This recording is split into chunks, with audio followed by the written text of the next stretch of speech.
안녕하세요 여러분, 요한계시록 20번째 시간입니다. 제가 전도를 나갈 때마다 외치는 메시지가 하나 있는데요. Every single one ever existed on the earth will face God after their own life. 지구상에 존재했던 모든 사람이 그들의 삶 이후에 하나님 앞에 서게 될 것이다 라는 메시지입니다. 이 메시지를 꼭 빼놓지 않고 전하는데요. 이유가 있죠. 한 번이라도 이야기를 들은 사람은요, 그냥 에이, 가짜지. 무슨 하나님 앞에서 내 삶 후에 라고 치부해버릴 수 없는 이 하나님 앞에서의 의로움이라는 문제에 있어서, 그리고 내 삶의 영원이라는 문제에 있어서 한 번쯤은 꼭 고민해봐야 될 그런 메시지이기 때문에 듣기 싫어하는 사람들이 대부분입니다만 이 메시지를 꼭 전합니다. 저희가 오늘 오후에도 플리머스에 이제 전도를 하러 나갔는데, 플리머스라는 도시에 가장 중심지에 굉장히 큰 광장이 있습니다. 그 광장 끝에 마이크 셋업을 하고 이제 앰플 세팅을 하고 있었는데, 반대쪽에서 한 100여 명의 사람들이 굉장히 큰 소리를 외치면서 행진을 하고 있는 것을 보게 됐습니다. 누군가 자세히 보니 멀리서도 알아볼 수가 있었던 것은 그들이 이제 무지개색 깃발을 들고 피켓을 들고 오고 있었는데요. 네, LGBT라고 이제 흔히 얘기하죠. 그런 동성애를 지지하는 자들의 행진이었습니다. 그들이 계속해서 행진을 해오다가 한 저희로부터 5-60m 떨어진 곳에서 멈춰서 그 100여 명의 사람들이 모여가지고 메가폰을 들고 서로 뭐라고 외치면서 환호성을 하고 박수를 치고 그 엄청난 큰 광장을 장악을 해버렸습니다. 이제 저희가 전도를 할 때 저희 가족 5명이 전부거든요. 저희 부부와 어린아이들 3명이 전부였는데, 저희가 쓰는 포스터가 있습니다. 한 이 정도 사이즈가 되는 이제 피켓이 하나 있는데, 거기에 보면 Did you know that Jesus is the only way? 라고 해서 당신은 예수님께서 유일한 길이심을 아십니까? 라는 질문을 써놓은 포스터가 있습니다. 그래서 그 사람들이, 그 프로테스터들이죠. 그 동성애 지지자들이 집회를 하고 있는데 5-60m 떨어진 곳에서, 저희가 미리 봤으면 아마 자리를 피했을 수도 있을 것 같아요. 근데 저희가 먼저 왔고 그들은 저희를 봤는지 안 봤는지 모르지만 그냥 하나님이 주신 마음이 있어서 이제 셋업을 하고 포스터를 세우고 앰플을 켜고 시작하려고 하는데, 그런 저희 모습을 보고 이제 한 2-3명의 그리스도인들이 자기 크리스천인데 하고 다가왔습니다. 영국 사람들이 다가와서 너 저기서 저거 동성애 집회하는 거 아냐고 하면서 나도 동의하는데 뜻하지 않게 위험할 수 있고 저 사람들이 굉장히 폭력적으로 나올 수 있으니까 여기서 하는 거 다시 한번 생각해보라고, 내가 너를 위해 기도를 하겠다고 하면서 이제 걱정 어린, 염려 어린 그런 이제 이야기를 하고 가는 사람들이 여럿 있었습니다. 근데 이제 기도를 하고 셋업을 하고 거기서 이제 찬양하고 메시지를 전하기 시작했는데요. 아니나 다를까 총 3명이 이제 순서대로 저한테 왔었어요. 처음 오신 분은 중년에 딱 봐도 남자분이신데 여장을 하신 분이 예상대로 쌍욕을 하시면서 쌍욕을 하시면서 어떻게 네가 감히 여기서 복음을 전하냐. 지금 우리가 이렇게 집회를 하면서 그들은 자기들이 생명을 살린다고 이야기를 하더라고요. 그들의 생각에는, 그들이 믿기로는. 그러면서 너가 얼마나 이기적으로 네 종교적인 그런 행동을 하기 위해서 여기서 그러고 있는지 아냐, 너 때문에 얼마나 방해되는지 아냐 라고 저한테 굉장히 무례하게 욕하면서 이야기를 했는데, 그렇게 하지만 저도 이제 제가 먼저 왔다고, 이제 물러설 수 없다고 하면서 그 사람이 돌아갔고요. 그리고 나서 2사람이 또 이제 왔는데, 한나와 오토라는 이제 2 자매가 왔습니다. 2 자매가 다 레즈비언이었는데 정말 신성모독하는 피켓에, 이 사람들 동성애를 지지하는 지지자들인데 피켓에는 예수님 욕을 그렇게 많이 써놓습니다. 그걸 가지고 제 앞에 피켓을 딱 놓고 앉은 거예요. 제가 찬양하고 있는데. 그러면서 제가 찬양하고 있는데 옆에 서가지고 제 찬양이 끝나면 말을 걸려고 기다리고 있었습니다. 긴 얘기 짧게 드리면요, 한나와 오토한테 복음을 전했습니다. 한나가 그렇게 얘기를 하더라고요. 자기도 그리스도인이었다고요. 자기 부모가 그리스도인이고 옛날에 세례도 받았고 교회 다니다가 지금은 그리스도인이 아니라고. 성경에서 말하는 크리스찬의 하나님은 모두를 사랑하시지 않는 것 같다고 그렇게 얘기하더라고요. 그래서 간결하게 복음에 대해서 나눠주었습니다. 하나님께서는 모든 사람을 사랑하신다고, 하지만 죄는 미워하신다고. 너를 사랑하시지만 너의 죄는 미워하신다고. 마치 나도 또한 너무나 죄인이어서 그분의 긍휼하심, 그분의 용서하심 없이는 오늘 하루도 살아갈 수가 없고 그분 앞에 설 수가 없는데, 너의 자유이지만 그분께서 너를 사랑하셔서 너 독생자를 보내셨다고. 그를 믿는 자마다 죽지 않고 멸망치 않고 영생을 얻는다고. 그 메시지를 전해줬고요. 그들을 위해 기도해 주었습니다. 저희가 한 1시간 반 남짓 이제 그곳에서 전도를 계속 했는데 1시간 반 동안 거기 있더라고요. 있으면서 솔직히 이제 좀 난폭한 사람들이 와서 저를 때리거나 욕하거나 할 거를 마음으로 대비를 하고, 혹시 몰라서 아이들한테는 이제 제 아내한테 얘기해서 너무 사람들이 오거들랑 가까이 가지 말라고 그렇게 얘기를 미리 해놨었습니다. 다행히 이제 저희가 아직 자격이 안 되는지 그 정도의 핍박은 받지 못했고요. 그냥 이제 1시간 반 동안 그렇게 전도를 끝나고 돌아오면서 제가 오늘 전할 메시지 이제 묵상했던 이 요한계시록 16장의 말씀이 다시 한번 너무나 와닿았습니다. 그래서 제가 조금 장황하게 오늘 있었던 일을 말씀드렸는데요. 오늘 드디어 하나님의 심판이 요한계시록에서 처음 등장을 합니다. 여러분 그거 아세요? 저희가 여태까지 7인이 떨어지고 또 7 나팔이 부러지고요. 사실 그 전에는 해산의 고통이 있었죠. 해산의 고통처럼 마태복음 24장에 예수님께서 너희가 처처에 전쟁과 기근과 또 핍박과 이런 소문들과 재난들을 보거든 이것이 모든 해산의 고통이라고 묘사되었던 마지막 때에 이 마지막 진통의 시작이라는 것을 알라라고 말씀하셨습니다. 그 이후에 홀로 합당하신 예수께서 6인을 다 떼시고요. 6인이 떨어질 동안 이 땅의 재앙들이 풀어지죠. 그리고 순교의 피가 흘러지고요. 그리고 7번째 인이 떨어질 때 이제 7 나팔이 준비되고요. 그리고 그 이후에 7 나팔이 다 풀어지면서 저희가 어떤 일들이 벌어지는지를 다 보아왔습니다. 근데 이 모든 장면에 단 한 번도 심판이라는 단어가 쓰이지 않습니다. 그거 아시나요? 그냥 재앙이라는 단어가 쓰입니다. 재앙은요, 믿는 자나 믿지 않는 자나 동일하게 받는 재앙입니다. 자연 재앙이요. 하지만 저희가 살펴본 것처럼 5번째 나팔, 무엇이었죠? 무적행에서 황충이 나와서 인 맞지 않은 자만 공격했던, 그래서 5달 동안 죽음보다 더한 고통을 주었던 그 고난, 그리고 6번째 나팔이 부러질 때에 유브라 대강에 4천사가 결박이 풀리고 한날 한시에 인류의 3분의 1을 죽이는 그 두 화라고 그러죠. 5번째 나팔과 6번째 나팔 사건만 이제 사람을 나누신 후에, 그쵸? 입 맞은 사람과 입 맞지 않은 사람 나눠지는 거 보셨죠? 나눠진 후에, 그리고 인류의 3분의 1도 저희가 그 기준을 정확히 알 수는 없지만 인류의 3분의 2는 남겨둔 채 먼저 인류의 3분의 1이 죽임을 당하는 그 사건까지 보고요. 처음으로요. 오늘 살펴볼 1급 대접에서 하나님의 심판이 이루어진다라는 표현이 요한계시록에 등장을 합니다.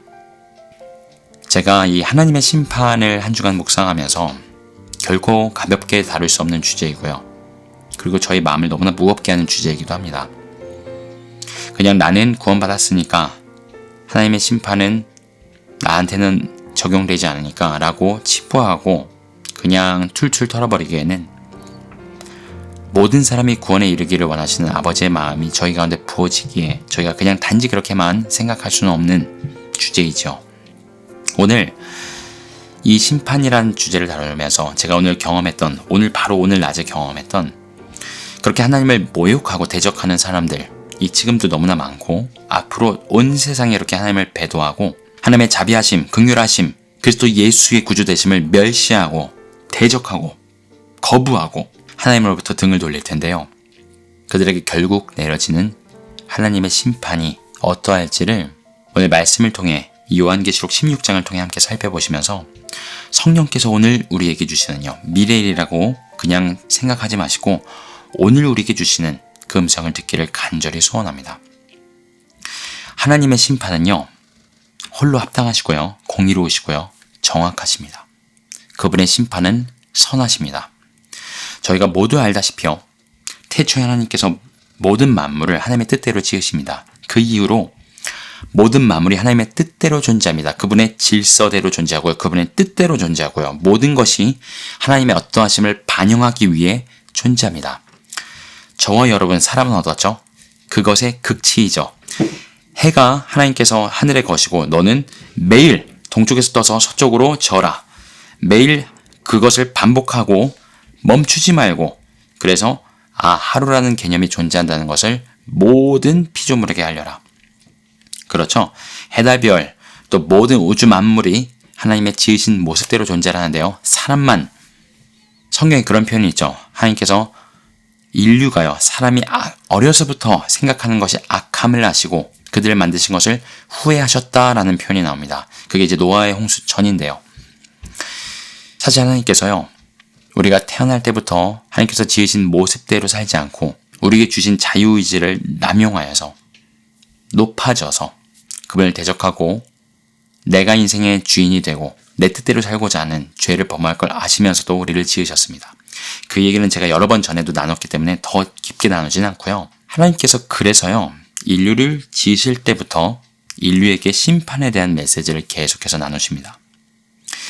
조금만 더 시계를 돌려보면요, 물론 이제 시간과 공간이라는 개념이 존재하기 전입니다만 저희는 시간과 공간 안에 존재하는 존재들이기 때문에, 유한한 존재들이기 때문에 그렇게밖에 이해할 수가 없죠. 그래서 그 개념으로 설명을 드리면요, 태초 전에 영적인 존재들이 먼저 지어집니다. 천사들, 그룹들, 스랍들, 그쵸?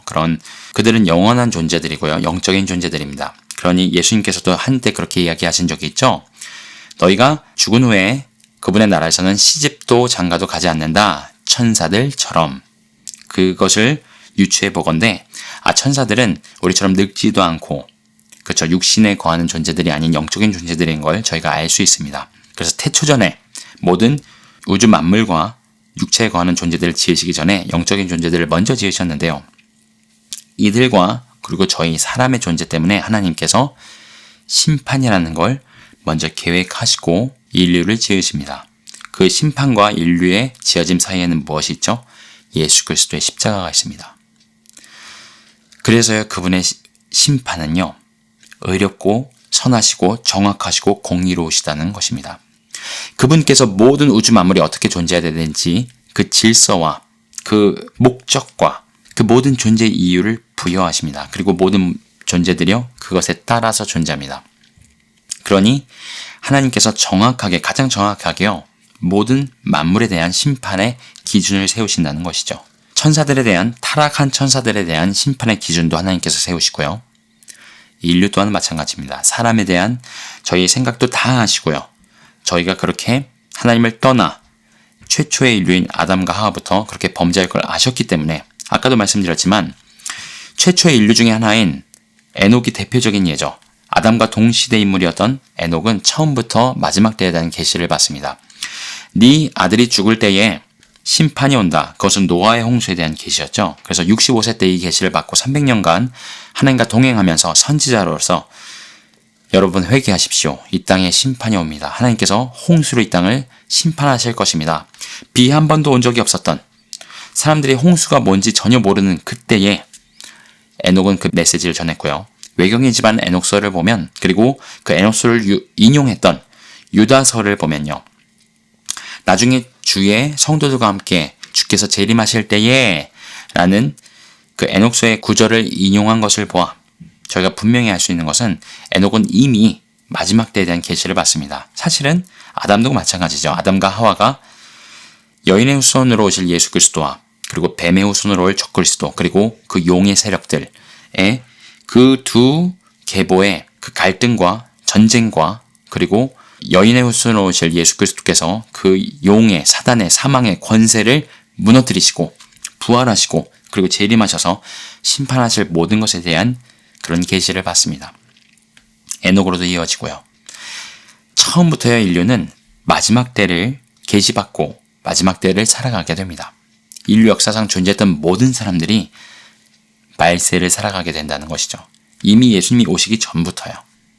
그리고 타락한 천사들, 이 천상의 존재들에게도 심판을 유보하시고 마지막 날까지 이 심판을 위해서 그들을 무저갱에 가두시고 천사들의 감옥에 가두시고 마지막 날이 다가왔을 때에 하나님의 뜻대로 그들에게 일정 시간과 권세를 허락하시면서 이 땅을 마지막으로 테스트하시고 그분의 백성과 사단의 백성을 나누시고 그리고 마지막으로 심판을 부으십니다. 그 장면을 오늘 저희가 살펴볼 것입니다. 그래서 그분의 심판은요, 악인에게나 선인에게나 공의로우시고요, 공평하십니다. 악인에게나 선인에게나 그분의 심판은 정확하시고요, 선하시고요, 의로우십니다. 아멘. 저희 먼저 오늘 본문인 요한계시록 16장 함께 읽고요. 그리고 세 가지 포인트로 오늘 말씀을 함께 살펴볼 것인데요. 자, 첫 번째 포인트는 이것인데요. 이 마지막 일곱 대접, 오늘 살펴볼 일곱 대접의 재앙은요, 하나님의 진노의 심판입니다. 또한 그분의 마지막 재앙입니다.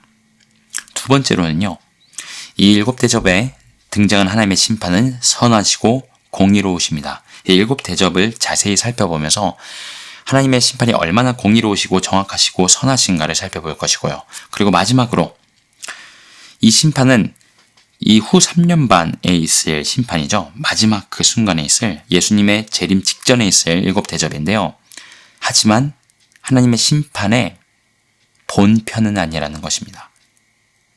오히려 예고편에 가깝습니다. 그리고 또한 저희 시점에서 보면 앞으로 있을 미래의 심판이지만요. 또한 단지 미래의 일이 아닌 오늘 우리에게 바로 적용이 되는, 아니 인류 역사상 존재했던 모든 사람에게 적용이 되는 심판이기도 합니다. 그렇게 세 번째 포인트까지 함께 살펴보도록 하겠습니다. 자, 요한계시록 16장 1절부터 함께 읽도록 하겠습니다. 내가 들으니 성전에서 큰 음성이 나서 일곱 천사에게 말하되 너희는 가서 하나님의 진노의 일곱 대접을 땅에 쏟으라 하더라. 첫째가 가서 그 대접을 땅에 쏟음에 악하고 독한 헌대가 짐승의 표를 받은 사람들과 그 우상에게 경배하는 자들에게 나더라. 둘째가 그 대접을 바다에 쏟음에 바다가 곧 죽은 자의 피같이 되니 바다 가운데 모든 생물이 죽더라. 셋째가 그 대접을 강과 물 근원에 쏟음에 피가 되더라. 내가 들으니 물을 차지한 천사가 가로되 전에도 계셨고 시방도 계신 거룩하신 이여 이렇게 심판하시니 의로우시도다. 저희가 성도들과 성지자들의 피를 흘렸으므로 저희로 피를 마시게 하신 것이 합당하나이다 하더라. 또 내가 들으니 제단에서 말하기를 그러하다. 주 하나님 곧 전능하신 이시여 심판하시는 것이 참되시고 의로우시도다 하더라. 넷째가 그 대접을 해에 쏟음에 해가 권세를 받아 불로 사람들을 태우니 사람들이 크게 태움에 태워진지라. 이 재앙들을 행하는 권세를 가지신 하나님의 이름을 회방하며 또 회개하여 영광을 주께 돌리지 아니하더라. 또 다섯째가 그 대접을 짐승의 보좌에 쏟으니 그 나라가 어두워지며 사람들이 아파서 자기 혀를 깨물고 아픈 것과 종기로 인하여 하늘의 하나님을 회방하고 저희 행위를 회개치 아니하더라. 또 여섯째가 그 대접을 큰 강 유브라데에 쏟음에 강물이 말라서 동방에서 오는 왕들의 길이 예비되더라. 또 내가 보매 개구리 같은 새 더러운 용이 용의 입과 짐승의 입과 거짓 선지자의 입에서 나오니 저희는 귀신의 영이라 이적을 행하여 온 천하 임금들에게 가서 하나님 곧 전능하신 이의 큰 날에 전쟁을 위하여 그들을 모으더라. 보라, 내가 도적같이 오리니 누구든지 깨어 자기의 옷을 지켜 벌거벗고 다니지 아니하며 자기의 부끄러움을 보이지 아니하는 자가 복이 있도다. 새 영이 히브리음으로 아마겟돈이라 하는 곳으로 왕들을 모으더라. 일곱째가 그 대접을 공기 가운데 쏟음에 큰 음성이 성전에서 보좌로부터 나서 가로되 되었다 하니 번개와 음성들과 뇌성이 있고 큰 지진이 있어 어찌 큰지 사람이 땅에 있어 오므로 이같이 큰 지진이 없었더라. 큰 성이 세 갈래로 갈라지고 만국의 성들도 무너지니 큰 성 바벨론이 하나님 앞에 기억하신 바 되어 그의 맹렬한 진노의 포도주 잔을 받음에 각 섬도 없어지고 산악도 간 데에 없더라.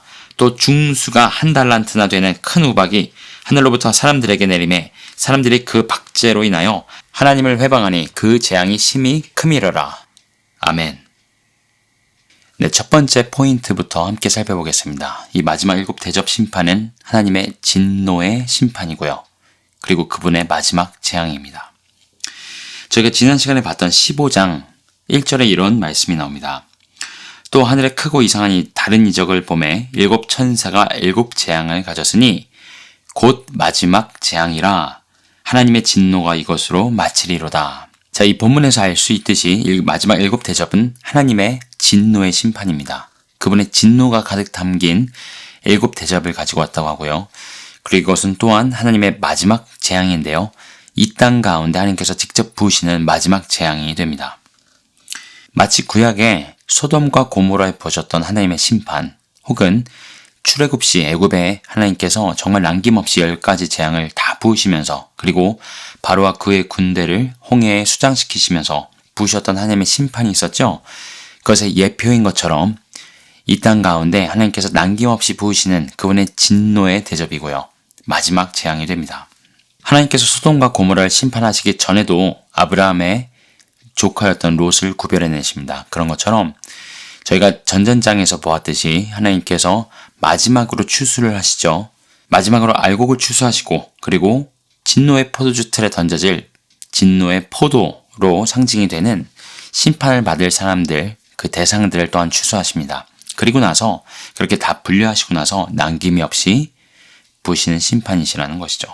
이렇게 하나님께서 마지막 모든 분류와 추수를 마무리하시고, 그리고 나서는 더 이상 돌이키심이 없이, 지체하심이 없이 남김없이 부으시는 재앙이 바로 이 장면입니다.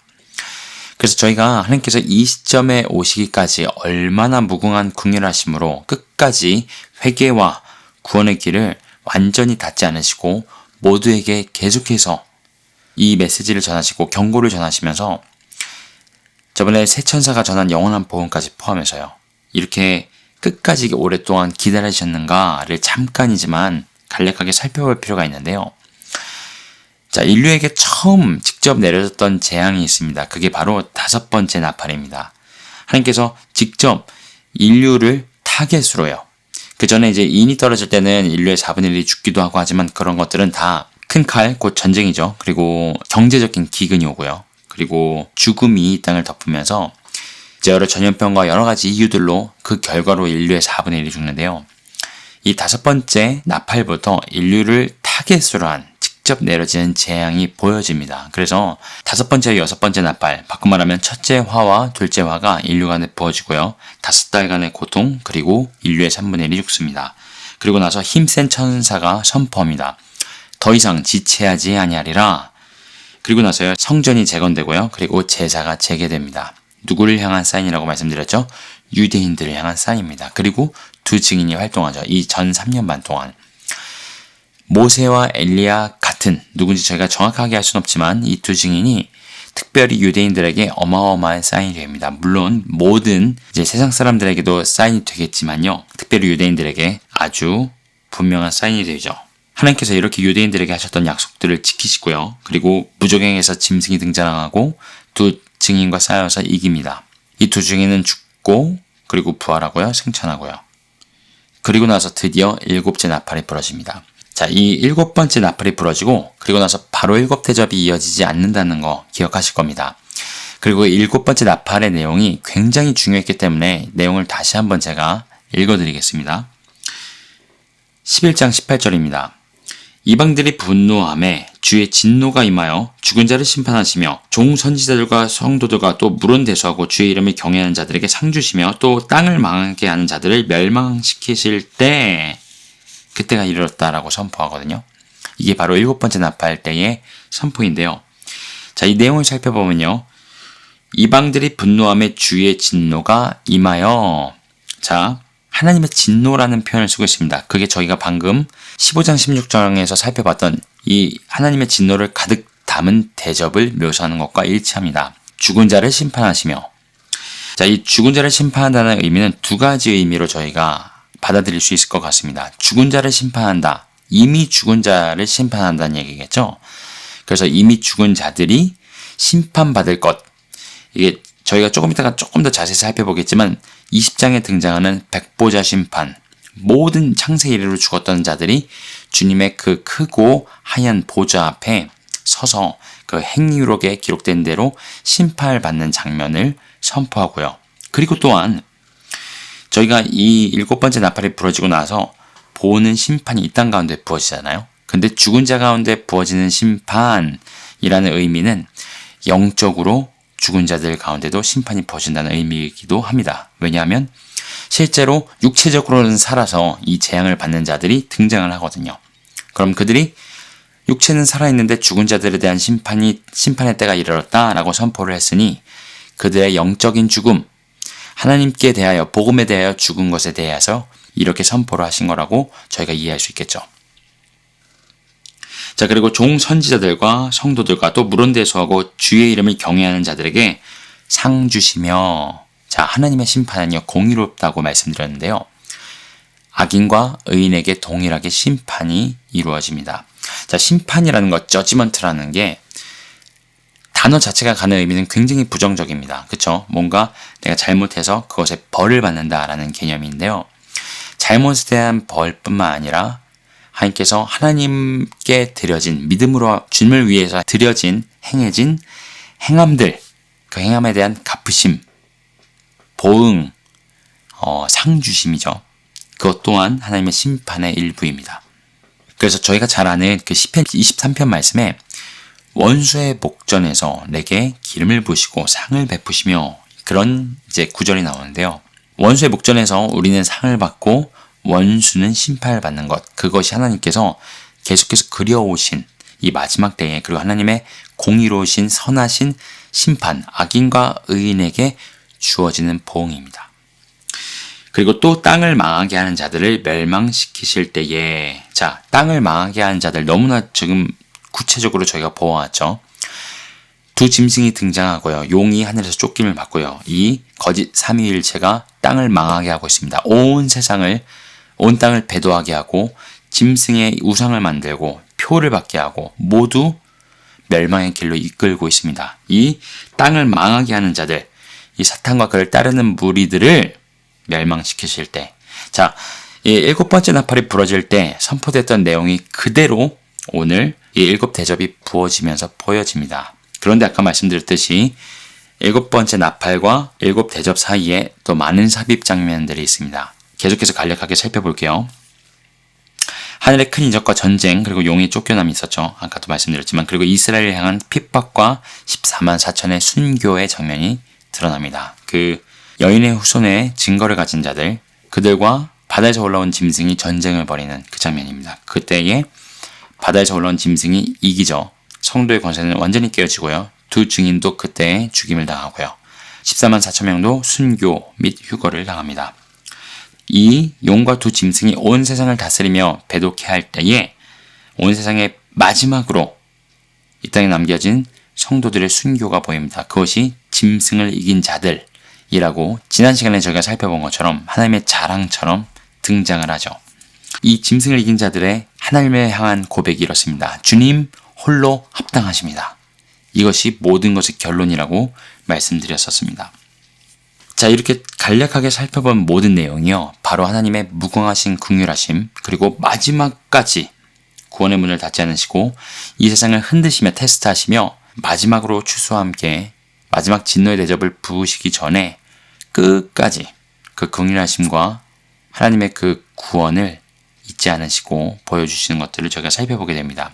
그러니 이제는 다 되었고요. 하나님은 더 이상 지치지 않으십니다. 이것이 바로 하나님의 진노의 심판이고 마지막 재앙입니다. 자, 두 번째 포인트 봅니다. 두 번째 포인트. 하나님의 심판은 정확하고 공의로우십니다. 저희가 이것을 이 7대접의 내용을 하나하나씩 자세히 들여다보면서 살펴보도록 하겠습니다. 자, 첫 번째 재앙의 내용입니다. 악하고 독한 헌대가 이 첫 번째 대접이 부어지자 사람들에게 나는데요. 이 악하고 독한 헌대가 무엇이냐를 저희가 깨닫는 것보다 중요한 것이 있습니다. 누가 왜 이 재앙을 받느냐죠. 오늘 성경은 분명히 증언하십니다. 짐승과 그의 우상에게 경배하고 그의 표를 받은 자들에게 이 재앙이 부어집니다. 심판의 대상이 굉장히 분명하죠. 마치 저번에 보았던 예전에 5번째 나팔이 불어졌을 때 무적행에서 황충에게 물려서 당한 고통과 비슷한 양상을 보입니다. 그때에도 14만 4천 명을 제외한 사람들이 이 고통을 당하는데요. 제 개인적인 생각으로는 이 악하고 독한 헌대가 그 황충에게 물렸을 때 받은 고통보다 더 심할 거라고 생각을 합니다. 그리고 하나님께서 이 심판의 이유를 분명히 말씀하십니다. 너희가 나와 대신에 나의 긍휼함과 나의 합당함을 멸시하고 그 대신에 짐승과 그의 우상에게 경배하고 그의 표를 받았으니 내가 이 심판을 너에게 붓는다 라고 보여주시는 것이죠. 그 심판의 대상이 너무나 분명합니다. 자, 그리고 나서 두 번째, 대접이 부어지자 바다가 피가 됩니다. 자, 바다가 피가 되고요. 그리고 나서 그 안에 있는 모든 바다의 생물이 죽게 되는데요. 바다가 피가 되고 생물이 죽는 장면이 전에도 나왔습니다. 언제 나왔었죠? 동일하게 나팔 재앙 때 이런 재앙이 부어지는데요. 그때는 차이가 무엇이죠? 3분의 1만 침을 당합니다. 3분의 1만 침을 당하는데 오늘은 바다 전부가, 바다에 있는 모든 생물이 죽음을 당합니다. 전 예전에 그 노아의 홍수 때 모든 호흡이 있는 생물들을 하나님께서 다 심판하셨다고 해요. 물론 노아의 방주에 단 8명과 또 동물들을 제외하고요. 그때에 그러면 바다에 사는 생물들, 물고기들 어떻게 되었을까? 심판을 받았을까? 그렇게 궁금해했던 적이 있습니다. 그런데 오늘 바다 자체를 심판하시는 하나님을 보게 됩니다. 그러면서 하나님께서 얼마나 정확하신지를 다시 한번 기억하게 되는데요. 먼저 하나님께서 약속하신 적이 있습니다. 내가 다시는 물로 세상을 심판하지 않겠다. 그리고 오늘 바다를 심판하십니다. 바다는요, 세상 사람들 관점에서도, 역사적인 관점에서도, 그리고 성경적인 관점에서도요, 죽음과 사탄의 세력을 상징할 때가 많습니다. 그쵸, 예전에 죽은 사람들을 바다에 떠나보냈던 거, 많은 그런 풍습이 있었고요. 지구가 평평하다고 믿었던 많은 사람들이 바다로 사람들을 떠나보내면 그 끝에, 바다 끝에서 떨어져서 지옥으로 떨어진다. 뭐 이런 식으로 이제 바다를 생각하고 받아들였던 그런 역사가 분명히 있고요. 또 저희가 전에도 살펴보았지만 적그리스도의 세력을 묘사할 때 네가 마치 나일강에 그리고 바다에 누운 몬스터, sea 몬스터, 바다 괴물 같구나 하면서 바로와 또 이집트로 상징되었던 또 그것이 나일강의 괴물, 또 바다의 괴물, 저희가 전에 살펴봤죠. 힘센 천사의 선포 때 바다에서 나오는 짐승도 적그리스도입니다. 그렇죠. 그러면서 이 바다가 그렇게 사탄의 세력을 상징하는 경우가 많이 있는데요. 이 바다 자체를 하나님께서 심판하십니다. 예전에는 노아의 홍수 때 심판의 도구로 쓰임을 받았고요. 지금은 심판의 대상이 됩니다. 또한 참고로요. 나중에 천년왕국 때의 묘사를 살펴보면요. 주님의 보좌로부터 에스겔 성전에서 에스겔이 본 환상에서 보좌에서 물이 흘러서 닿는 곳마다 새로워지고 솟생케 되고요. 엔게디가 이제 사해 옆에 있습니다. 사해는 죽은 바다죠. 아무것도 살 수가 없습니다. 어떤 생명체도 살 수 없는 바다인데요. 그 엔게디에 어부가 너무 많아진대요. 거기서 물고기를 낚으니까요. 저는 그래서 그 장면을 생각하고 이 장면을 보면요. 바다에 있는 모든 생물이 죽는다 그러거든요. 하나님께서 모든 이 땅 가운데 탄식하고 있는 모든 피조물, 어그러진 인류의 죄악과 그래서 모든 피조물이 신음하고 있는 이 모든 것들, 이 땅과 바다와 모든 생명을 새롭게 하시는 계획 가운데 이 땅 가운데 심판과 재앙을 부으시는구나 라는 그 하나님의 정확한 계획을 또한 보게 됩니다. 자, 세 번째입니다. 강과 물의 근원이 피가 됩니다. 그리고 사람들이 그로 인해 피를 마시게 됩니다. 자, 이 강과 물에 하나님의 재앙을 부은 천사가 어떤 고백을 하고요. 그리고 나서 또 하나의 이제 선포가 들려지는데요. 이 선포의 내용이 이 심판의 이유를 설명합니다. 그 선포와 그 심판의 이유가 무엇인지 말씀을 통해서 잠깐 살펴보면요. 오늘 본문 16장 5, 6, 7절에 이렇게 말씀하십니다. 내가 들으니 물을 차지한 천사가 가로되, 물에 재앙을 부었던 천사가 이야기하는 거죠. 전에도 계셨고 지금도 계신 거룩하신 이여 이렇게 심판하시니 의로우시도다. 천사가 하나님의 심판의 의로우심을 선포합니다. 6절 저희가 성도들과 선지자들의 피를 흘렸으므로 저희로 피를 마시게 하신 것이 합당하나이다 하더라. 자, 합당하신 이유를 설명하는데요. 저들이 바로 하나님의 종들과 선지자들의 피를 흘렸다는 겁니다. 그래서 마치 인과응보라 그러죠. 그들이 뿌린 것을 거두듯 그들의 손으로 피를 흘렸으니 그들이 그 피를 마시는 겁니다. 자, 바로 이어서 맞습니다. 합당하십니다. 라는 목소리가 선포가 다시 한번 들리는데요. 그게 7절에 그러하다 주 하나님 곧 전능하신 이여 심판하시는 것이 참되시고 의로우시도다 하더라. 이게 어디서 들리는지 아세요? 제단에서 들립니다. 자, 제단하면 혹시 기억나는 사람들이 있나요? 예전에 5번째 인이 떨어질 때 제단 밑에서 순교자들의 외침이 들립니다. 순교자들이요. 하나님, 언제까지십니까? 언제까지 우리의 이 피값을, 우리의 마음을, 우리의 생명을 신원하여 주시지 않으시겠습니까? 갚아주시지 않겠습니까? 복수해 주시지 않겠습니까? 그들이 탄식하고 탄원합니다. 조금만 기다려라. 그 하나님의 지체하심이 끝이 나고 오늘 이 마지막 재앙이 부어질 때요. 제단에서 소리가 납니다. 네, 주님. 주님의 심판이 합당하십니다. 정말 하나님 정확하시죠? 하나님은 행한 대로 보응하십니다. 자, 그리고 4번째. 해가 권세를 받아서 사람들을 불로 태웁니다. 하지만 사람들이 여전히 회개치 않고요. 하나님의 이름을 회방합니다. 전 이 장면에서 또한 노아의 홍수 때 하나님께서 하셨던 장면이 생각이 나는데요. 그쵸. 물로 심판하지 않겠다 말씀하시고요. 노아의 홍수 때 사람들이, 전 세계 사람들이 처음으로 물과 바다가 심판의 도구로 쓰이는 걸 처음 봅니다. 그리고 바로 이 장면에서는요. 온 인류가 역사상 처음으로 태양이 심판의 도구로 쓰이는 것을 또한 보게 됩니다. 여러분, 태양이 얼마나 중요한지 아시죠? 여러분이 만약에 사하라 사막 같은 건조한 지역에 가시면 태양이 있냐 없냐, 낮과 밤이 일교차가 어마어마하게 차이가 나서요. 더 실감 나실 텐데요. 태양이 없이는 살 수가 없습니다. 아무리 인류 기술이 발전해도요. 이 지구의 온도 1도, 2도를 낮추고 높일 수 있을까요? 절대 그럴 수 없습니다. 이 태양의 역할이, 그리고 존재가 절대적인데요. 그 태양이요. 단 하루도 자기 궤도를 벗어나지 않고 하나님의 명대로 떠서 졌던 그 태양이 바로 사람들을 심판하는 도구로 쓰입니다. 그리고 사람들이 역사상 많이 우상 숭배했던 것 중에 가장 대표적인 것이 태양입니다. 그렇게 사람들이 태양을 의존하고요. 태양이 떠야 풍년이 있고 비가 와야 되니까 태양신이라고 만들어서 그렇게 태양을 숭배했던 거죠. 그 태양이 바로 하나님께 권세를 받아 심판의 도구로 쓰임을 받습니다. 자, 이렇게 빛과 열을 주는 태양이 심판의 도구로 쓰임 받을 그때에 짐승의 나라의 5번째 대접이 부어지고요. 어둠이 임합니다. 짐승의 나라, 짐승의 권세, 그 보좌에 어둠이 임하고요. 그리고 나서 사람들이 아픔과 종기로 자기들의 혀를 깨물고 고통스러워합니다.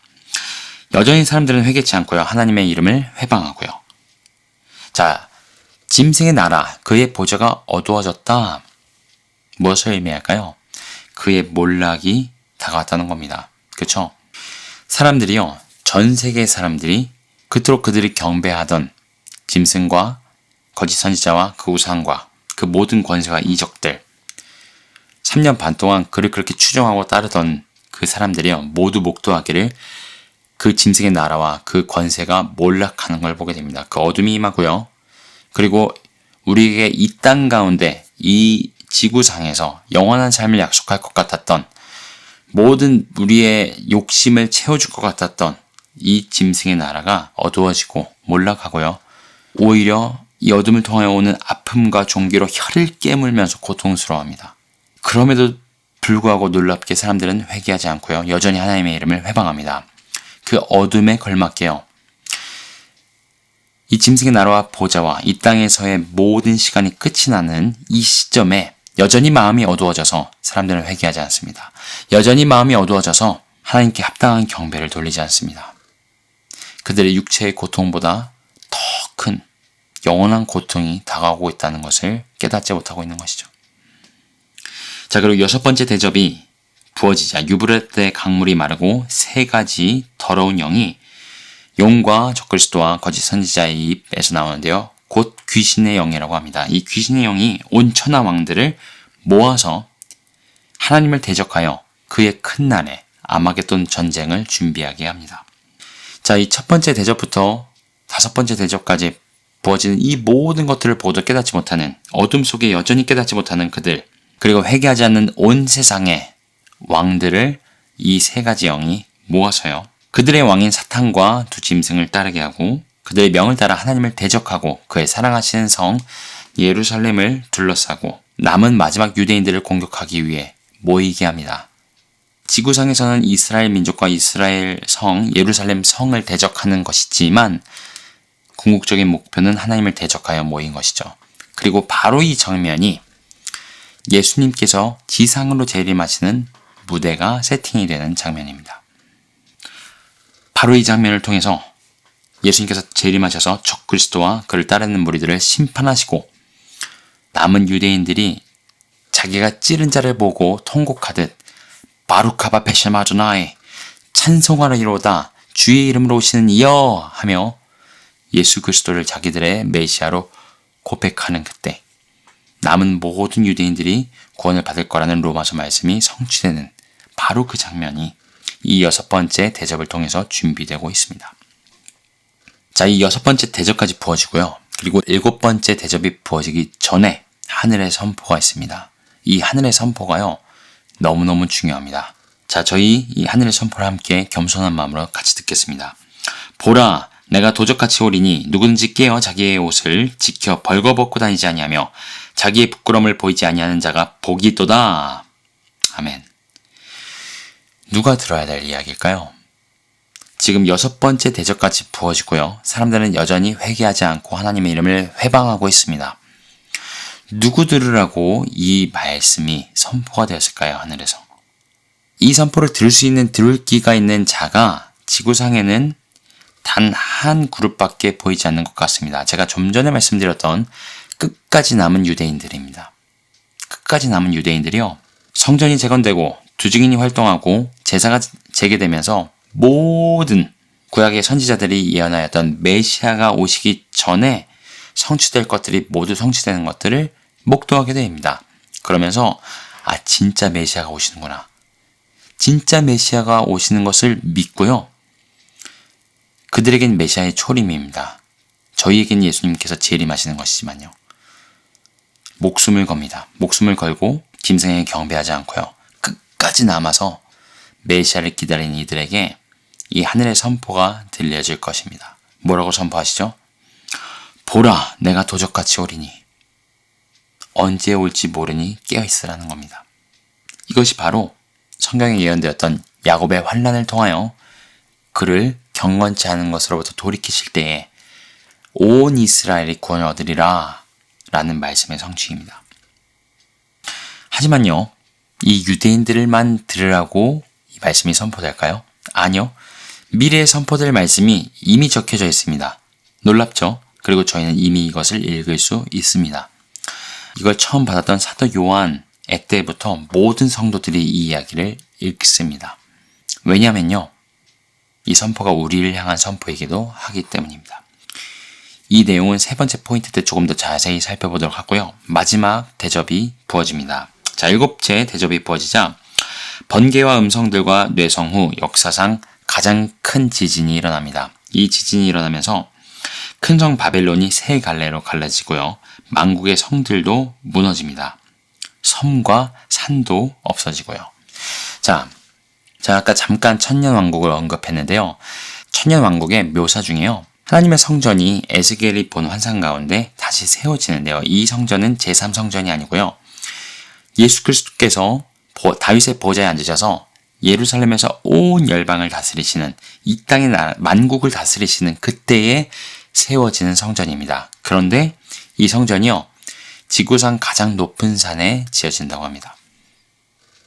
여러분, 이스라엘 가보신 분은 알겠지만요, 이스라엘에는 그렇게 높은 산이 없습니다. 저희가 잘 아는 히말라야 산맥이라던가 로키 산맥이라던가 정말 웅장하고 큰 산맥들이 많이 있죠. 그런 산들에 비하면 이스라엘의 산들은 정말 보잘것 없습니다. 낮은 산들, 구릉 정도의 산입니다.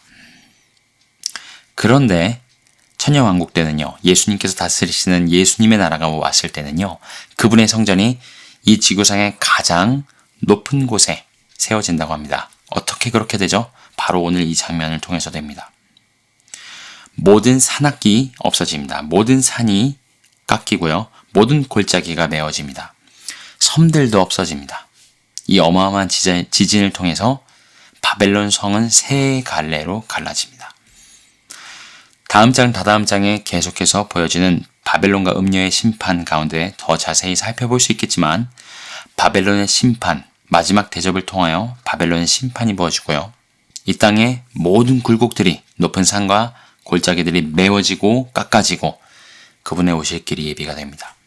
예수 그리스도의 다시 오실 길이 예비가 되는 것이죠. 그리고 34kg, 자 여기 한 달란트나 되는 우박이 내린다 그랬죠. 34kg입니다. 34kg 되는 우박이 일곱째 재앙의 마지막으로 등장을 하는데요. 저는 이게 되게 궁금했습니다. 왜 갑자기 우박이 등장을 해서 그것도 사이즈가요 34kg짜리 우박이래요. 여러분 상상이 되세요? 34kg짜리 우박? 근데 이게 같이 오는 게 무엇이죠? 지진이죠. 그렇게 큰 지진과 역사상 유례가 없는 어마어마한 지진과 34kg짜리 우박이 내리면요. 이 땅에 사람이 지은 모든 건물은 무너집니다. 그렇죠? 하나님께서 사람 손으로 지은 모든 것들을 부시신다는 말씀이십니다. 마치 예전에 다니엘의 환상 가운데 뜨인 돌이 와서요. 이 사람의 제국을 완전히 다 부셔서 돌 하나도 남기지 않고 돌무더기로 만들어버리고 그분의 나라가 영원할 것을 그 예언을 통하여 그 환상을 통하여 선포하셨던 것처럼 그 장면이 이루어지는 것이죠. 지금 돈 많은 사람들이 세계 3차 대전, 자연재해를 걱정해서요. 지하에 벙커를 만들고 어마어마한 사이즈의 지하 도시를 만들고 이런 얘기 들어보셨죠? 이 7재앙이 부어질 때요. 특별히 이 마지막 재앙이 부어질 때, 이 마지막 대접이 부어질 때 인류 역사상 유례가 없는 이 대지진과 하나의 34kg짜리 우박이 떨어질 때 인간이 만든 그 어떤 것도 지상, 지하, 공중 그 어디에도 남지 않을 것입니다.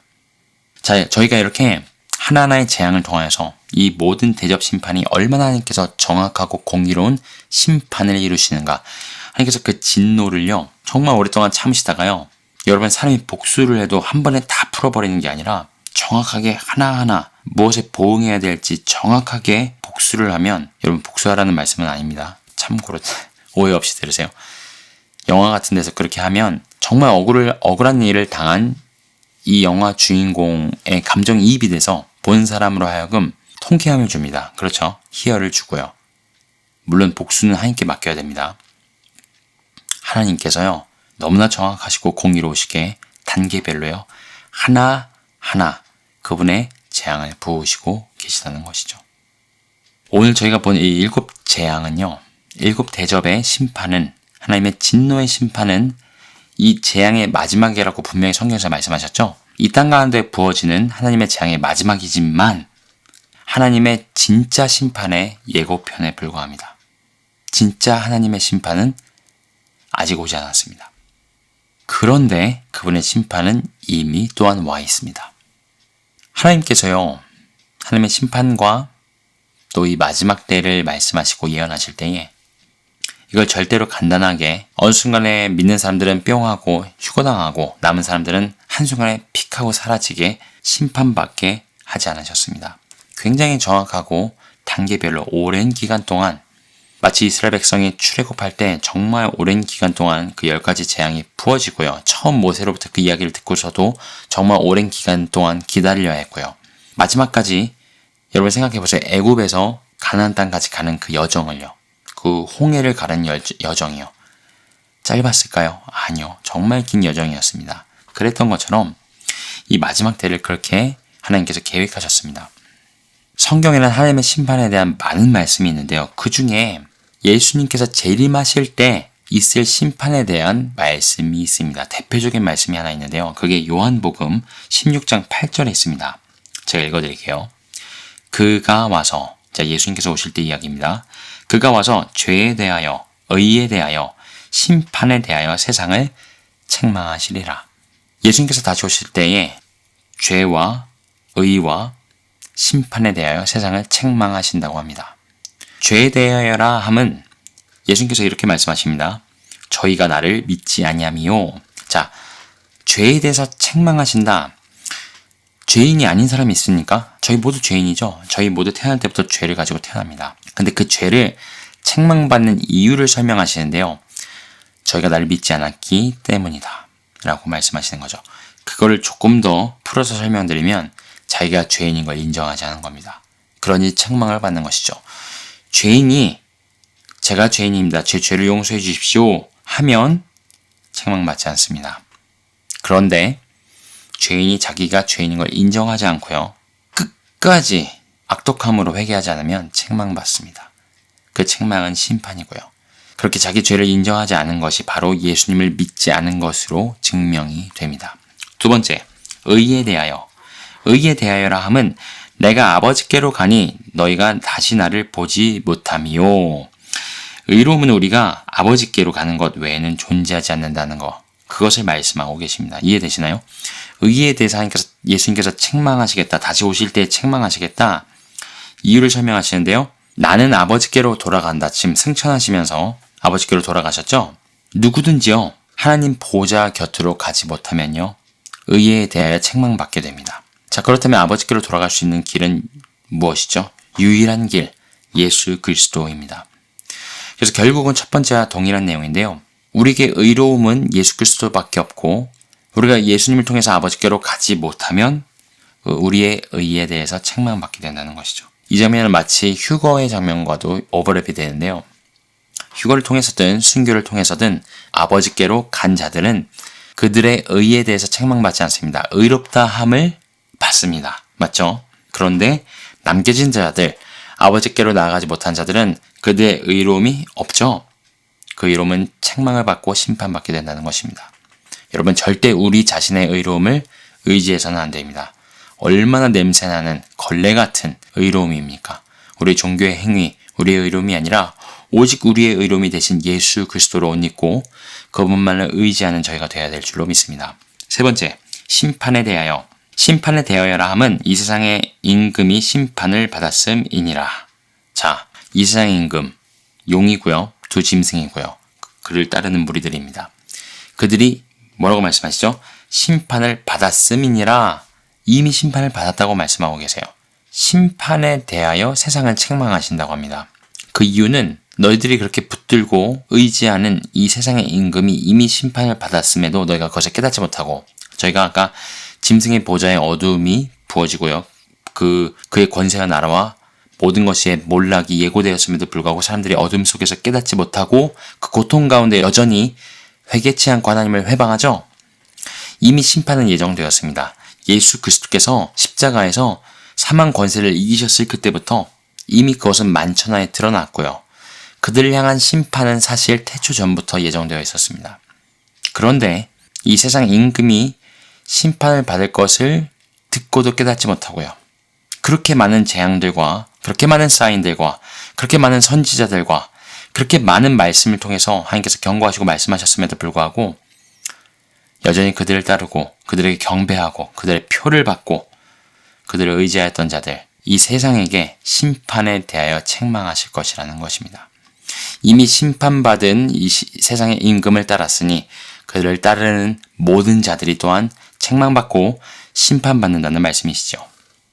자, 저희가 지금 살펴본 이 요한복음 16장 8절에 죄와 의와 심판에 대하여 책망받는 것, 심판받는 것은 그가 와서라고 분명히 말씀하신 것처럼 예수님께서 재림하실 때에 이루어질 겁니다. 그러니 미래의 사건이라고 저희가 볼 수 있겠죠. 그런데 또한 성경은 이 심판이요, 모든 죽은 자들에 대한 심판이라고도 말씀하십니다. 이 심판들과 함께 최종적으로 있을, 그게 바로 요한계시록 20장에 등장하는 백보좌 심판입니다. 그 말씀을 제가 먼저 읽어드릴게요. 20장 12절에서 14절 말씀입니다. 또 내가 보니 죽은 자들이 물온대소하고 그 보좌 앞에 섰는데 책들이 펴있고 또 다른 책이 펴있으니 곧 생명책이라. 죽은 자들이 자기 행위를 따라 책들에 기록된 대로 심판을 받으니 바다가 그 가운데서 죽은 자들을 내어주고 또 사망과 음부도 그 가운데서 죽은 자들을 내어주매 각 사람이 자기의 행위대로 심판을 받고 사망과 음부도 불못에 던지우니 이것은 둘째 사망 곧 불못이라. 누구든지 생명책에 기록되지 못한 자는 불못에 던지우더라. 아멘. 자, 오늘 여기 보면요, 죽은 자들이 자기 행위를 따라 책들에 기록된 대로 심판을 받는다고 합니다. 죽은 자들이 모두 하나님 앞에 선대요. 바다가 자기가 여태까지 바다에서 죽은 사람들을 다 토해내고요, 사망과 음부가 여태까지 주 밖에서 죽은 자들을 담고 있던 이 사망과 음부가 그들을 다 토해냅니다. 예수님께서 재림하실 때 있을 그 심판은요, 그 예수님께서 재림하신 시점에 살아있는 사람들을 향한 심판입니다. 그럼 이미 죽은 사람들은요, 이미 하나님을 대적하고 하나님을 회방하고 온갖 자기의 죄악을 회개치 않고 예수 그리스도로 옷 입지 않고 죽은 사람들은 어떻게 될까요? 예수님이 재림하시고 1000년 동안 다스리시는 그 기간 동안 살아나지 못합니다. 그 1000년이 다 차고 예수님께서 이 나라를 아버지께 드리실 때가 되었을 그때에 하늘과 땅이 온데간데 없고 그분의 보좌 앞에 모든 여태까지 죽은 사람들이 선다는 것이죠. 그래서 제가 아까 처음에 말씀드렸던 것처럼 제가 전도 때마다 선포하는 그 말씀, 이 땅 가운데 존재했던 모든 사람들이 그들의 삶 이후에 하나님 앞에 서게 될 것입니다. 그 하나님의 궁극적인 심판, 그 심판의 장면이 오늘 이 요한계시록 20장 백보자 심판에서 보여지는 것이죠. 그러니 이 심판이, 이 재앙이요, 미래 일이지만 미래 일이 아닙니다. 제가 만약에 예수님을 모른 채로 오늘 죽었다면요, 제가 오늘 죽는 그 순간부터 예수님이 재림하시고 천년왕국이 지날 때까지 저는 사망과 음부 가운데서 고통받고 있을 겁니다. 그러다가 사망과 음부가 저를 토해냈을 때에 그때 하나님의 보좌 앞에서 살면서 생각했던 모든 생각과 했던 모든 말과 모든 행위가 기록된 행위록에 적혀진 대로 심판을 받게 될 것입니다. 너무 두렵고 떨리는 일이죠. 그러니 인류 역사상 그 어느 시대를 살았던 사람이든요, 예수님이 오시기 전에 살았든 후에 살았든 상관없습니다. 어떤 나라, 어떤 성별, 지위, 무엇을 막론하고요, 인류 역사상 존재했던 모든 사람들이 이 하나님의 심판을 피해갈 수가 없습니다. 이 7 대접 심판은요, 그 후 3년 반 후에 예수님께서 재림하시기 직전에 부어지는 심판이기에 어떤 분들은 이걸 읽으면서 나랑은 별 상관이 없네라고 생각하실 수 있을 텐데, 하나님께서 혹 누구라도 그렇게 생각할까봐 이 6번째 대접과 7번째 마지막 대접이 부어지기 직전 그 클라이막스에 이 선포, 저희가 아까 보았던 그 선포를 넣어 놓으신 것이죠.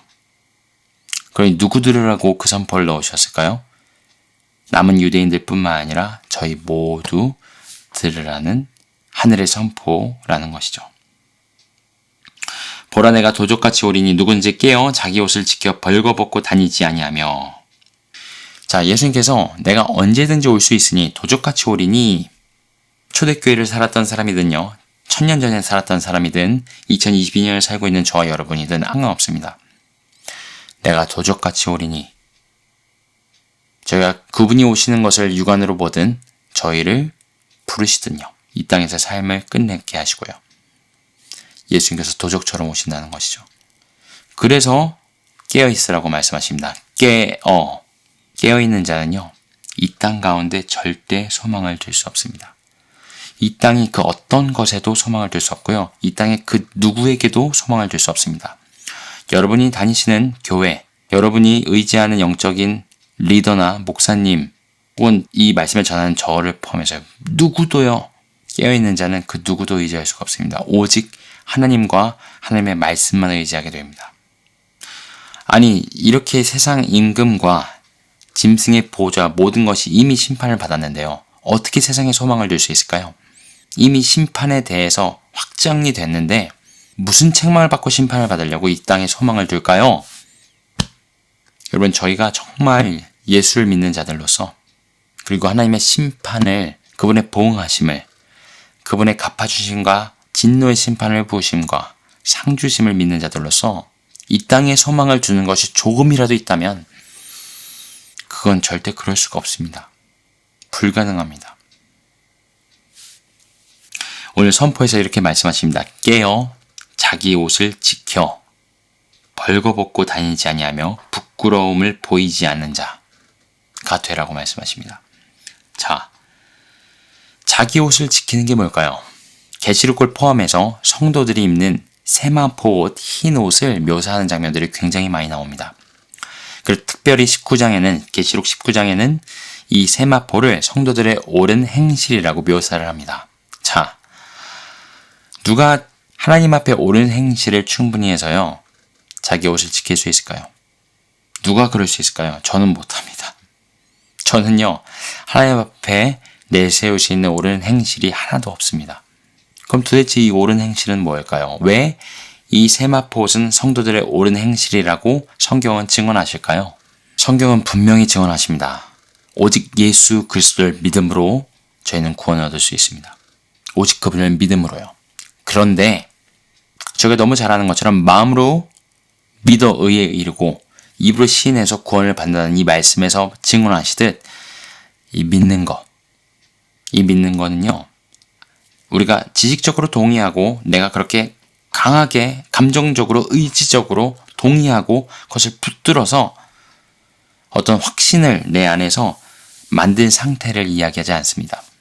그게 아니고요. 하나님께서 너가 정말 믿으면 내가 한 가지 기준을 주겠는데 네 삶에서 반드시 행함의 열매가 맺혀진다 라고 기준을 주셨습니다. 그게 믿음의 본질입니다. 마치 여러분 의자가 하나 있는데요. 그 의자를 믿는 믿음은 뭐죠? 거기에 앉는 겁니다.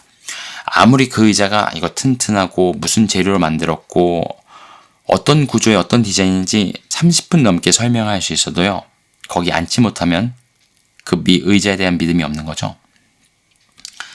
이 책상에다가 물건을 하나 얹어 놓을 수 있는 것도 이 책상이 그것을 견딜 수 있다고 믿기 때문에 얹을 수 있는 것처럼 우리가 예수 그리스도를 믿는다는 거 하나님께서 이렇게 말씀하십니다. 네가 행함으로 열매 맺으면 너의 믿음이 진짜인 걸 내가 알겠다. 자, 이 행함은 어떤 행함일까요? 이 행함의 열매는 죄의 종이 되었던 자가 의의 종이 되어서 예전엔 죄의 소욕을 따라 살았으나 이제는 의의 종이 되고 그분의 뜻을 따르고자 하는 새로운 피조물로서 거듭난 사람으로서의 증거가 있는 더 이상 죄의 소욕이 없다는 게 아니고 여전히 죄의 소욕은 있지만요. 죄가 예전엔 죄인지도 모르고 그냥 질질 끌려다녔었다면 이젠 그게 죄인 것이 보이고 그것과 싸우되 피 흘리기까지 싸우면서 회개에 합당한 열매를 맺게 되는 것. 예수 그리스도를 믿는 믿음에서만 맺어지는 행함의 열매를 이야기합니다. 그래서 연약함의 죄를 짓긴 짓습니다만 그게 견딜 수 없는 거죠. 회개할 수밖에 없고요. 그냥 둘 수가 없고요. 그 죄가 끈적끈적하게 나를 사로잡도록 둘 수가 없이 단칼에 잘라버리는 회개에 합당한 열매를 맺게 된다는 것이죠. 그리고 죄를 버린 뿐만 아니라요. 그냥 단지 하나님이 하지 말라고 하신 것을 안 하는 것, 그런 수동적인 차원이 아니고요. 능동적인 순종을 하게 됩니다. 하나님의 뜻을 행하는 것이죠. 사실 하나님의 뜻을 행하잖아요. 그럼 죄의 문제, 하나님께서 하지 말라고 하신 것들을 안 하게 되는 문제들이 자연스럽게 해결이 됩니다. 그래서 예수님께서 가장 큰 두 계명을 너에게 주는데 이것이 모든 선지자의 강령이요 율법이니라 말씀하신 이유가 거기에 있습니다. 정말 주님을 사랑하고 내 이웃을 내 몸과 같이 사랑하면요. 이 모든 율법이 그 안에서 믿음의 행함으로 열매 맺게 된다는 거죠. 자, 자기 옷을 지켜 벌거벗고 다니지 않고 부끄러움을 보이지 않게 하라 라고 말씀하시는 이 음성에서요. 어떻게 부끄러움을 보이지 않을 수 있을까요? 여러분 어떻게 하면 여러분의 부끄러움을 감추세요? 아닌 척하면서 감추시나요? 그런 적 없으세요? 가족과 싸우고 교회 갔을 때 안 싸운 것처럼 탁 점잖하게 앉아서 예배 드리신 적 없으신가요? 다들 그런 경험 한 번씩은 있으시죠? 부끄러움을 감춘다는 건요. 나의 부끄러움을 직시해야지만 가능한 일입니다. 사람한테는 얼마든지 감출 수 있죠. 표정도 바꾸고 옷도 근사하게 입고요. 말도 근사하게 할 수 있습니다. 얼마든지 할 수 있습니다. 하나님 앞에서는 안 됩니다. 하나님은요. 모든 것을 알고 계십니다. 그분 앞에 부끄러움을 감출 수 있는 존재가 있을까요? 우리의 행함을 의지하면 그것은 가장 큰 부끄러움이 됩니다. 그게 아니라 날마다 그분 앞에서 나의 부끄러움, 나의 죄인된 모습을 발견해야 된다는 것이죠. 여러분 아침에 일어나서 눈곱 대지 않고 세수하지 않고 여기 예를 들어 침자고 있고 그런데 아무리 멋지게 옷을 입고 나아간들 정말 화려하게 취장을 하고 나아가도요. 여기 눈곱이 달려있고 여기 침자국이 있고 이에 뭐가 꼈는데 거울로 그걸 확인하지 않고 나가면 부끄러움을 당하게 됩니다. 그렇죠? 거울을 봐야 돼요. 우리 영혼의 거울은 하나님의 말씀입니다. 이 말씀이 우리가 이 말씀을 지켜서 구원을 받는 것이 아니라요. 이 생명의 말씀이 우리의 영혼의 거울이 되어 주십니다. 하나님의 율법은요. 아, 내가 부끄러운 존재구나. 내가 죄인이구나. 이런 죄인이 나를 이렇게 사랑하셨구나. 그분의 율법, 그분의 생명의 말씀, 진리의 말씀이 우리 영혼의 거울이 된다는 것이죠. 날마다 우리가 우리의 부끄러움을, 하나님의 말씀을 통해 우리 영혼의 부끄러움을 직시해야지 우리 모든 것을 알고 계시는 주님 앞에 부끄러움을 감출 수가 있습니다. 어떻게요? 드러냄으로요. 나의 부끄러움을 드러낼 때 하나님께서 그것을 덮어주십니다. 나의 부끄러움을 그분 앞에 감출 때 그것을 드러내시고요. 그리고 우리가 주님을 따라가는 것이 사람의 의지나 노력, 행위로 가능하지 않음을 날마다 겸손히 고백하며 오직 그분의 긍휼하심 또 성령님의 도우심을 의지하며 이미 나에게 주신 그 예수 그리스도의 구속과 부활의 능력을 신뢰하며 그 말씀을 따라 살아갈 때 맺어지는 열매, 그럴 때 가려지는 부끄러움, 그것이 바로 오늘 성경에서 말씀하시는 우리 옷을 지키고 벌거벗고 다니지 않고 부끄러움을 당하지 않는 모습입니다. 그러니 구원에 이르지 못하는 종교적 행위적 열심 있죠. 죄를 회개함이 없고요. 오히려 죄를 정당화하죠. 잘 멋지게 숨기고요. 사람들한테 잘 가립니다. 따라서 삶의 거룩한 열매는 없고요. 결국 마음에 숨은 동기 혹은 자기의 스스로의 노력으로 이루려는 교만함, 그리고 다른 사람들에게 보여주는 어떤 그런 나를 드러내고자 하는 마음들, 그리고 자기의 은밀한 죄는 더욱더 숨기는, 그리고 더욱더 추구하고자 하는 이 거짓되고 탐욕적인 음란하고 마귀적인 것들 하나님께서 다 드러내시는데요. 그 드러내심이 벌거벗겨지는 것과 같다는 거죠. 오늘 말씀을 마무리하며 하나님께서 얼마나 오랫동안 지체하시고 참으셨는지, 그리고 이 마지막에 이 지구상에 부으시는 하나님의 진노, 마지막 재앙이 얼마나 합당하신지를 보았습니다. 그리고 그 7 대접의 내용을 하나하나 살펴보면서 그분의 심판이 얼마나 공의로우시고 정확하시고 선하신지를 또한 보았죠. 그리고 마지막으로 이것은 먼 미래에 후 3년 반 후에 예수님께서 재림하실 그때에만 적용되는 이야기가 아니라 이 6번째 대접 이후에 들려지는 선포의 내용처럼요. 내가 도적같이 오리니 깨어 자기를 지켜, 자기 옷을 지켜, 부끄러움을 보이지 않고 벌거벗고 다니지 않은 자들, 그들은 복이 있다. 결국 모든 인류 역사상 존재했던 사람들이 하나님 앞에 설 것을 말씀하고 계시고요. 오늘 저와 여러분의 삶이 얼마나 중요한지 말씀하고 계십니다. 마지막으로요. 자기 옷을 지키는 것. 어떻게 하면 우리의 옷을 지킬 수 있을까요? 예수 그리스도로 옷 입어야 합니다. 그리고 저희가 예수 그리스도로 옷 입었다면요. 그것이 끝이 아닙니다. 그게 시작입니다. 저희가 예수님을 믿고 그분의 칭의의 옷을 입었다면 우리를 그렇게 의롭다고 칭해 주시는 것이죠. 그렇다면 그 옷을 지켜야 합니다. 오늘 분명히 말씀하시죠. 자기 옷을 지켜라. 두렵고 떨림으로 이 구원의 길을, 믿음의 경주를 계속해서 달려야 합니다. 우리 한 사람 한 사람을 예정하시고 부르신 분도 우리 하나님이시고요. 주 예수 그리스도의 날까지 장성한 분량에 이르기까지 우리를 자라게 하시고 그날까지 우리를 인도하실 분도 우리 좋으신 하나님이십니다. 그분의 선하심과 의로우심을 우리가 신뢰하며 건강한 두렵고 떨림으로, 하지만 우리 힘이 아니라 그분을 온전히 믿고 신뢰하고 의지함으로 저희가 하루하루를 지날 때마다 더욱더 Christ likeness, 예수 그리스도 같음이, godliness, 하나님의 성품을 닮아감이, 그분의 기뻐하시는 열매들이 맺어지는, 그래서 우리의 옷을 지키며 예수 그리스도로 옷 입고 끝까지 승리하는, 그래서 그분의 보응하심을 받는, 어떤 보응이죠? 그분을 위해 믿음으로 산 모든 것들에 상 주시는 그 상을 받는 저와 여러분이 되기를 간절히 기도합니다. 아멘. 다음 시간에 뵙겠습니다.